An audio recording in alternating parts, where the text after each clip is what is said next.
તો બીજી તરફ રાજકોટમાં પણ બીજા દિવસે પેટ્રોલ પંપ પર કતાર યથાવત છે। પેટ્રોલ ડીઝલ માટે મોટી સંખ્યામાં લોકો પહોંચી રહ્યા છે।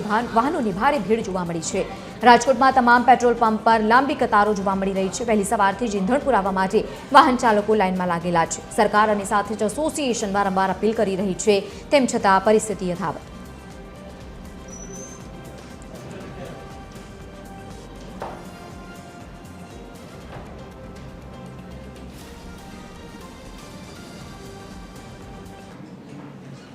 પેટ્રોલ અને ડીઝલની જે રીતના અફવા ફેલાઈ છે કે પેટ્રોલ અને ડીઝલની ઘટ થવાની છે, ત્યારે ગઈકાલે પણ લાંબી લાઈનો પેટ્રોલ પંપ પર જોવા મળી હતી। લોકો પોતાના ટુ વ્હીલર અને કાર સહિતના વાહનો લઈ અને સતત પેટ્રોલ પંપ પર જોવા મળી રહે છે અને પેટ્રોલની ટાંકીઓ ફૂલ કરાવી રહી છે। આજે બીજો દિવસ છે, ત્યારે પણ આ જ પરિસ્થિતિ જોવા મળી રહી છે। રાજકોટના જે પેટ્રોલ પંપો છે ત્યાં મોટી સંખ્યામાં લાઈનો લાગેલી જોવા મળી છે। આપણે લોકો સાથે જ વાત કરવાનો પ્રયાસ કરીશું।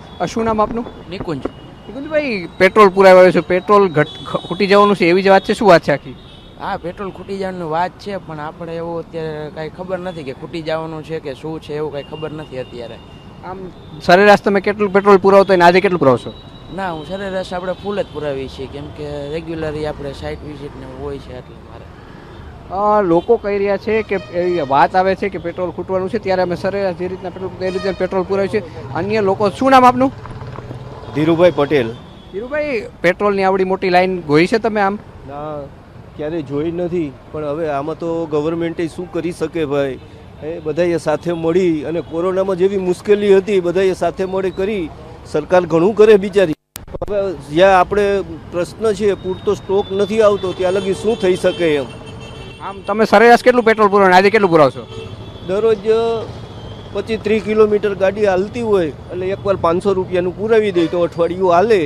હવે આજે તો હાવ નથી, એટલે લાઈનમાં ક્યારનો ઊભો છું। ઉંમર થઈ ગઈ, હાથ ધ્રુજે છે, દુખે છે, પણ હવે કર્યા વગર છૂટકો નથી। લોકો કહી રહ્યા છે કે બીક છે કે પેટ્રોલ ખૂટી જવાનું છે, ત્યારે સતત પેટ્રોલ પંપ પર લાંબી લાઈનો જોવા મળી રહી છે। લોકો પોતાની પેટ્રોલની ટાંકીઓ પેટ્રોલ ભરાવી રહ્યા છે। દ્રશ્યો સતત જુદા જુદા પેટ્રોલ પંપના દેખાડવાના પ્રયાસો કરી રહ્યા છીએ। લોકોને સાથે સાથે અપીલ પણ કરી રહ્યા છીએ કે પેટ્રોલ અને ડીઝલનો જથ્થો પૂરતો છે, લોકોએ ખોટી અફવાઓમાં ન આવવું અને જેટલી જરૂરિયાત હોય તેટલું જ પેટ્રોલ પૂરવા માટે સતત TV13 પણ આપને અપીલ કરી રહ્યું છે। કેમેરામેન રવિ ચાવડા સાથે રવિ મોટવાણી, TV13 રાજકોટ।